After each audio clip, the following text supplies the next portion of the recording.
Sicuramente se si è dimesso qualcosa c'è sotto, quindi ha fatto bene a dimettersi secondo me. Ma se ha patteggiato vuol dire che ha messo anche un po' di responsabilità, giusto? E quindi mi pare corretto anche rassegnare le dimissioni. Le ha rassegnate, ha fatto bene, ha fatto esclusivamente il suo dovere. Ha fatto esclusivamente il suo dovere, doveva darle, perché a Orsolini non crediamo più, a niente della politica italiana non crediamo più, ci guardi bene, nulla, proprio nulla. Roberto, digati perché. Penso che un sindaco non parli così tanto per parlare. Se l'ha fatto ha un buon motivo, perché si può pensare bene e male. Si è dato le dimissioni. Se io fossi stato agli arresti domiciliari non avrei fatto un patteggiamento, tutto qui.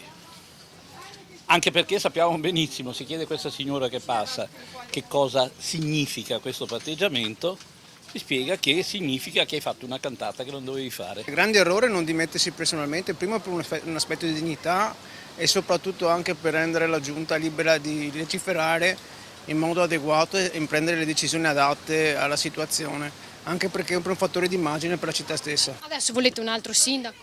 Ma sindaco, ma come che si deve però, non come Orsolini, che per via del Mose che ha fatto, io ho mangiato quanti schei. Gli schei che stiamo fra noi altri, e io stiamo in Berta, e noi altri siamo a casa, e noi altri che abbiamo i tetti che si mangiapai, le case, da Rio che abbiamo i topi di tutto che abbiamo, e non fa mai niente, e va solo Venezia e altri paesi.